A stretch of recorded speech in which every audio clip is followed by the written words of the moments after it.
I bleed silver and black, and I wear it with pride. Hold my shield to the sky. I'm a raider for life. I'm a raider for life. I'm a raider for life.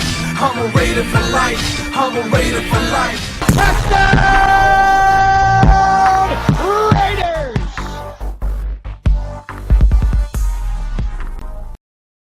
Yo, yo, yo, Raider Nation, it's your boy Mikey Raider coming to you with the final post-game aftermath reaction opinion video from myself this year, or last year as it were. Should I do a review of the complete year? Not in this video.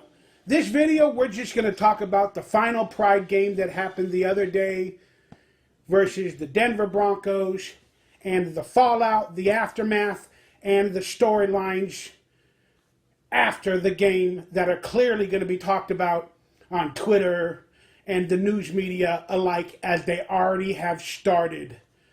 Some major drama is going on. But first off, thank you guys for a wonderful 2023 on this channel. To my true supporters, my true friends, my true fans, I appreciate y'all. I love y'all. And I know I made a lot of y'all mad because I still respect Derek Carr. And I like him and I'm rooting for him, although they didn't make the playoffs either. Not that I'm a fan of the Saints. I was just rooting for better days ahead for Derek Carr. And every time I post a tweet, anything about Derek Carr, man, it divides everybody. It's freaking insane. And the tweets go viral. They literally go viral. And I haven't had anything go viral except for my lung infection and a lot of other things recently. So, it's kind of fun when you see that many views of a tweet. Maybe I should make Derek Carr videos. Again, I'm not here to troll. I'm just here to let y'all know that my final opinion, I just wish Derek Carr was still a part of this team when Josh McDaniels, that evil being, was let go, and we might have won a game or two more. I cannot prove that. But it would have been nice to see at least Derek Carr last Josh McDaniels' evilness and have a little bit of fun with, Max Crosby and these teammates. And, it just would have been nice to see. But the truth is, we needed it to happen because the truth is we are all done. And we're looking forward to another young, hopefully athletic quarterback that can give us what Derek Carr wasn't able to. That being said, I'm still a fan of his, and I'm still rooting for the best for him. I think we play him this year or this year. So when we do play him, guess what? Fuck Derek Carr. Let's go Raiders. Straight up. That's how I roll. All right, please hit that thumbs up, that like, that subscribe button. Consider becoming a member of this channel. There's going to be a lot of exclusive content coming up. And it's a way to support me, make me feel better, buy some tacos, pay my bills. And each and every week, we're going to have a round table. We had one this past Friday. We're going to have a round table every Friday, sometime in the evening hours between 5 o'clock and midnight Pacific. But I'm hoping for 7 p.m. Pacific. And if you would like to be a guest on that one, we're going to try to have guests every week. But if you'd like to be a guest on that and you're just a fan of this channel and you're like, how do I get a hold of you? I want to be a guest on a roundtable. Well, first off, make yourself available from those hours that I mentioned, whether you're East Coast, Pacific, or across the world. Also, another way to get my attention is become a member, because I'm going to post the link to any member to join every live stream an hour before I go live on the chat room or on a poll or whatever they call it, a message on the members only section for members only. So you can click that link as a member when I go live and you can join the live stream. But the link will be posted an hour before the show starts. So that way when it starts, you guys can join it, be a part of it. But 15 to 20 minutes after the show starts, I have to delete the link because I don't want to be in the middle of the show or the roundtable and then have new people log on, because that will mess up, the people that are possibly already there, and they have to catch up and stuff like that. So maybe 30 minutes after I start the show, 20, 25 minutes, I'm going to delete that link. So make sure you're available, but please keep checking the live tab, because at least an hour and a half or 2 hours before I go live, I will post the episode on the live tab. Then I'll post the link in the members only chat room. And then also you can hit me up on Twitter in a DM and say, hey, I'm available for the show. And then hopefully I can contact you back on Twitter and send you the link through there. So you don't purposefully have to be a member of the channel, but the members only will automatically get the link in the chat room. Not the chat room, but like the public post. Again, technology, I don't know. So consider becoming a member, and there are donation centers below if you feel like just donating through PayPal, or when I do go live super chats. I truly appreciate you, and there's enough of that for now. Let's talk about the Denver Bronco game and what transpired. This was slated the final Pride game by me, and we all knew that a lot of players and coaching staff might not be retained. This might be their last game together as a family. And, with this newfound culture and livelihood and energy and excitement that Antonio Pierce has brought to this team, we started to finally build a foundation. We really did. It's been many years in the coming, and we lucked out. We had to have everything happen with our former coach to have found this newfound foundation. This culture and this excitement has always been there for the fans, for the real Raider Nation. But unfortunately, we needed this to happen for Mark Davis to finally see it in front of his face. And again, that brings in all the questions we're going to talk about in the offseason. Did Antonio Pierce win, the job, and this and that? And we can debate that till the cows come home. But this was a brilliant game that he hyped up the team after a devastating loss last week. And I thought he did a fantastic job. Apparently, before the game, he does like the public. And he does like, getting a little bit of attention. I'm not saying there's anything wrong with it, but I just get worried. But I can't say he's doing that, purposefully.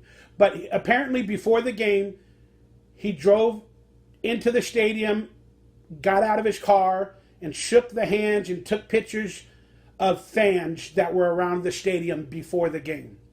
That's what I've read, and I think that is a beautiful sight to see when the actual Raider Nation and the coaches and whoever can do that and not be afraid that they're going to get in a fist fight. Like, remember the old guy with our offensive lineman? I can't think of his name right now, but there was a fan, because of everything that was going on, they were fighting our offensive lineman in the parking lot. Hey, what's up, 33 million? What's up, 23 million? And then he gets out the car, what's up, what's up, what's up? Like, literally, Raider players fighting with supposed Raider fans. Again, these people are not real Raider fans, to be quite honest with you, but it's also not beholden of the players to fight their fans, whether it be on social media or in a parking lot or whatever. That is just the evilness that has come around in recent years from dividing everybody, not only in the country, but on our team. But I can see a path of family and love and respect. It's still there with situations like Derek Carr and whatever. But, hopefully in time that will bleed away. But Antonio Pierce is showing it's okay to be family. It's okay to let players be who they are. Smoke in the locker room, talk your shit, drink your shit, and be your shit. That is the Raider way. That is the Raider swag. That is the Raider spirit. And he's showing it now, and we all see it. And we don't want to let it go. So let's just hope that Mark Davis, and we'll talk about it on other videos, but let's hope Mark Davis can see the light. No matter who's available, and no matter what debate will to come. Because we can build a winning organization off of this foundation and off of people like Antonio Pierce. But this was the last game for a lot of people, so let's speculate about who this final game was for. And it might have been for Hunter Renfrow. I think the writing is on the wall for Hunter Renfrow. And they balled out. They balled out in this game, and they came through, and their offense was much more better. That doesn't make sense. Much more better. But their offense was much better. And the defense, they held their own with players that were out and injuries, and they still came together full of that pride. And so the game that it might have been the last game for a lot of players was Hunter Renfrow. And I think the writing is on the wall for Hunter Renfrow to no longer be a Raider. He's too slinky, he's too small, and it still didn't work out. But maybe we can get him on a cheaper deal if no other team signs him to a bigger deal. Maybe he'll want to come back. But I do see a future, and I'm not trying to be rude about this, I do see a future where maybe the New Orleans Saints and Derek Carr possibly go after Hunter, in free agency. And he's got to prove some more things post his injury. But I like the kid, and I wish, they didn't oust him in the McDaniels regime and in their system. Maybe a new offensive coordinator comes in, gives him a chance to do something special. But it's going to have to be on a really cheap dime and a small contract. Maybe a one-year deal. Now, the Josh Jacobs situation is interesting. We possibly saw him play his final game about 4 weeks ago because he was injured. Then he got an illness. Then there was rumors that he doesn't want to play and get injured because he's going into a contract year with other teams. Again, speculation or not. Was he really injured with his calf? I don't know. I don't know. But I can't blame him for shitting out, not wanting to get injured. But I truly believe that if he was 100% able to go out there, I think he would have gave it a go. But he might have witnessed what Zeus White was doing, and he might have said, you know what, my calf ain't 100%. I can easily pull a hamstring or do something else. And I got a contract year coming up. I already put on tape a bunch, and I'm hoping to, at least get some money this next offseason where, you know what, we're out of the playoffs. I'm not going to injure myself. I'm going to think of my future, and let's let Zeus White take over again. Even though it was a final game, at Raider Stadium this year with this team together, I think, and I don't mean any disrespect when I say this, I think Josh Jacobs was injured as well, but he made a decision for his future. And the fans and people like that started hitting him up on Twitter, and he responded with a little bit of negativity, calling them trolls or whatever, or they don't know the truth. But a lot of cryptic messages from a lot of players, especially Josh Jacobs over the years. But we'll leave it at that. I still am a huge fan of him, and if we saw him play his last game for the Raiders, then so be it. Thank you for what you brought to us, becoming the lead running back last year, and I appreciate you, brother, but, we can't afford to franchise tag you this next year, and I don't know how many teams are going to give you a contract with the running back situation, over $4 or $5 million a year. I don't think you're going to covet 8, 9, 10 million a year from anybody. I think you wanted 10, 11, or 12 on the last contract negotiations, and you ain't going to get that, no matter what you showed in recent years. So I wish you the best, brother. Again, I do hope the Raiders offer you something, but Mark Davis has got to save money, and we can't afford 9 or 10, 11 million, whatever the franchise tag is. We can't afford that. and we could probably barely even afford $4 or $5 million for a running back. And then we got Zeus White, who had over 100-yard game versus the Broncos, and he's looking decent. And yeah, the writing is on the wall. But I love you, brother, and I appreciate you. Now, it might have been the last game for Aiden OConnell. Let's be honest. But he showed some grit, some strength this year, and he had a decent game. He was always up and down. He's learning a lot. But is he the future Raiders quarterback starting? I don't think so. There's a promise of other players in the draft that we would have to move up for, maybe sell the farm. But we got to make some moves, and we got to make some decisions, and we got to bring in competition. But here's the problem with Aiden OConnell is he's a under-the-center quarterback with not a big athletic skill set. He can throw the ball downfield, and he's got pretty decent accuracy, and he is getting better. But he lacks in the mobility area and the improv area, and he's still a young player who needs to find his legs. No pun intended. Now, if we draft a quarterback with an athletic skill set, even though Aiden OConnell might be a decent backup, if you build a system for the rookie quarterback, like an improvisational, skilled, athletic quarterback, a la, Patrick Mahomes, Josh Allen, blah, blah, blah, or any of these rookies, you're going to need to build an offensive line around them and their skill set and a scheme around their skill set. And depending on the offensive coordinator, there's a lot at play. But you can't expect Aiden OConnell, who's a in-the-pocket passing quarterback with lack of mobility, to be in an offense with a skilled, athletic, improvisational quarterback where they make a system for that type of a player. It would be a mix and a match unless they build two offenses, one around Aiden OConnell if he has to play, if he is the backup. But again, if you're going to have competition, it's got to be in the same offense. So, again, there's a lot up in the air with Aiden OConnell, but he deserves to be a backup in this league. Whether it be with the Raiders, depending on the offensive coordinators and whoever else we hired, do they want him as a backup or are they going to move on? I mean, he's still under contract, let's be honest. So, you can't really move on from him.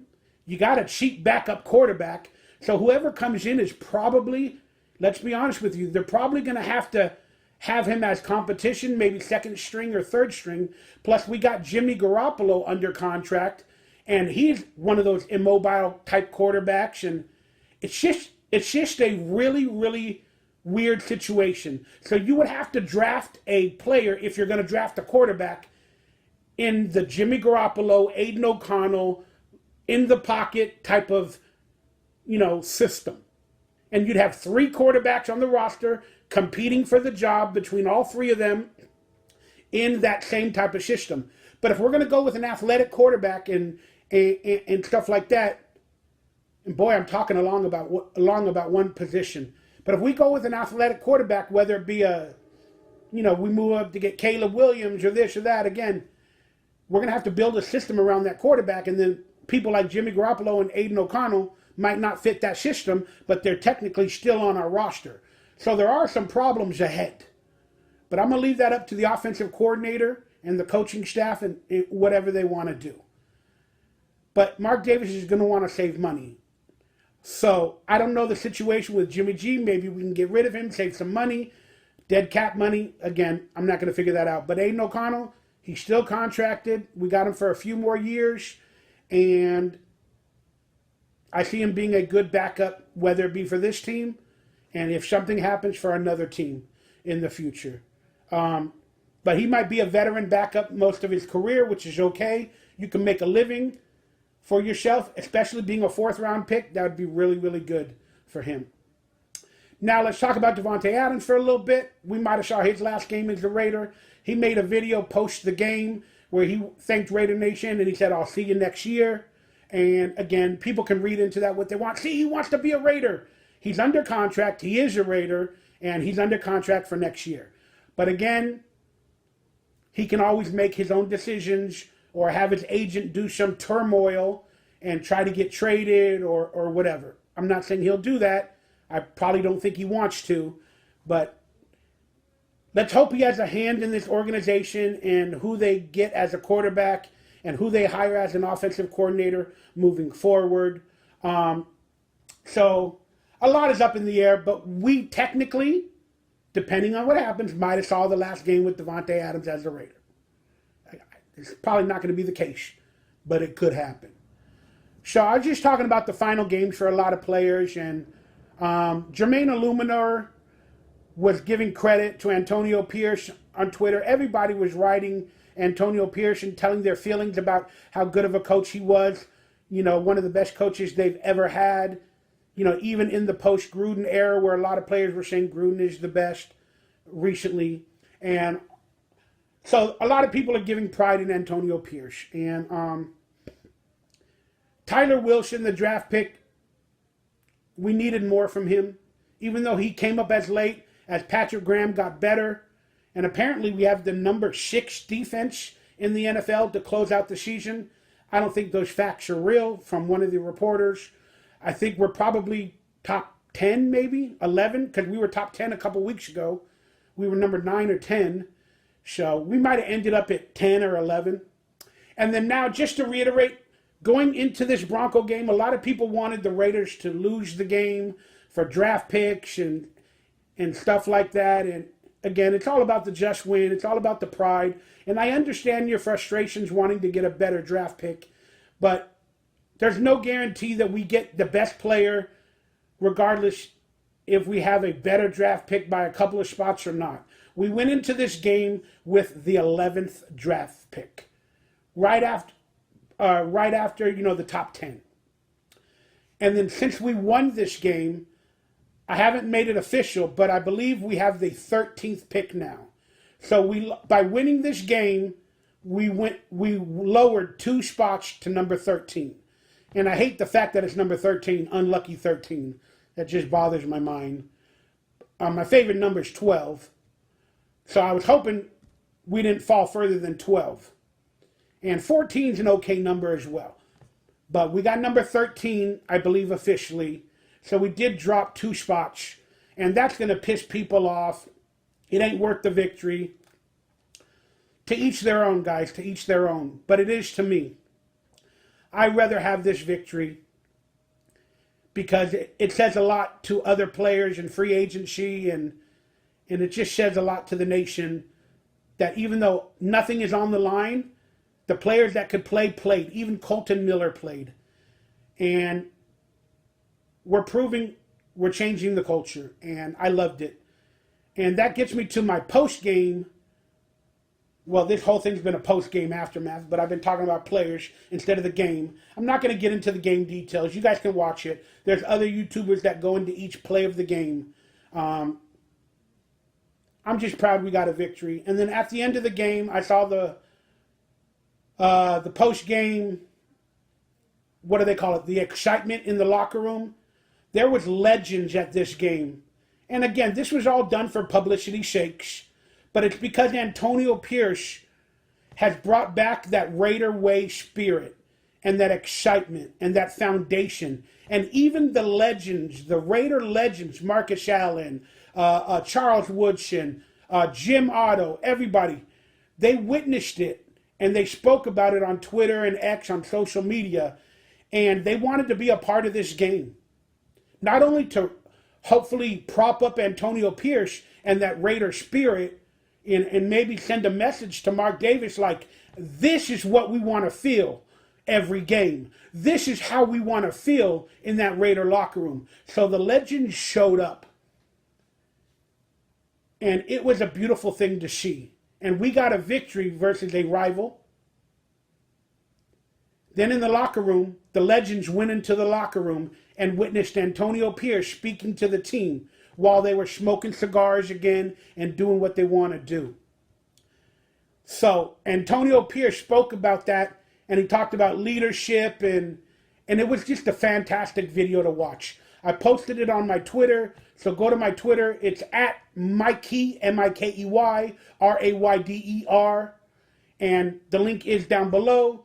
Go to my Twitter, watch that video, or go to Raiders.com, search it up. But it's a beautiful video to watch. It was very goodly edited, and we saw the reactions of the legends listening to Antonio Pierce. What other coach, and again, beyond Gruden coming back was a great thing for the legends and the fans, some of the fans and all that.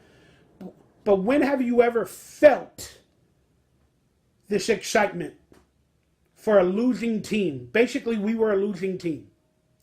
When have you ever felt this excitement and this pride and this poise and this new culture for a losing team within the legends and the fans? That's how bad it was in the previous regime. That's how much evil was in that place. And I know it's Vegas, it's called Sin City. Well, deliver us from sin and bring us to peace and promise. But the players are playing with that tenacity, that pride, like the old school Raiders. That culture is all there, and it was in the locker room. It was in the post-game speech, in the locker room, and all that. Now, moving forward,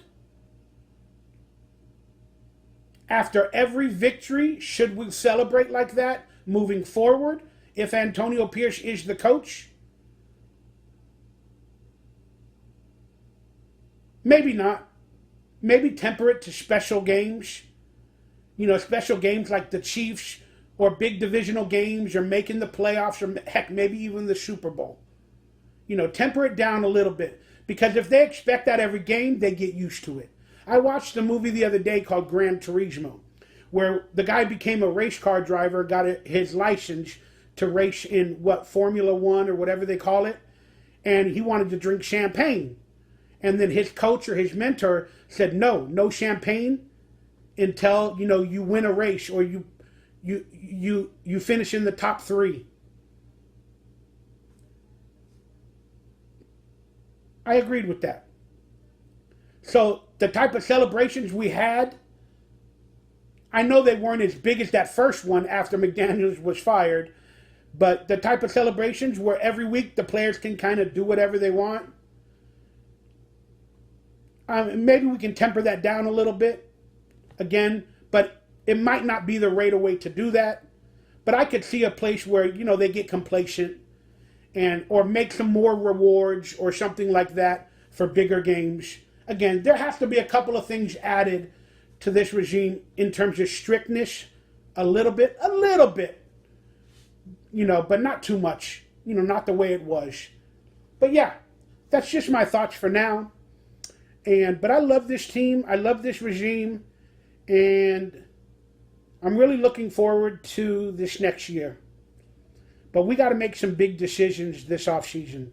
Not we, but he. And I'm talking about Mark Davis. Man, he's been blinded by a lot of choices that were not so very good. And the Raider fans have now come out in recent months, whether it be to get Josh McDaniels fired, yelling at him at stadiums, bringing out signs confronting Mark Davis, fire Josh McDaniels, now on Twitter and everything. Now the legends are coming out and they're speaking. And this is just...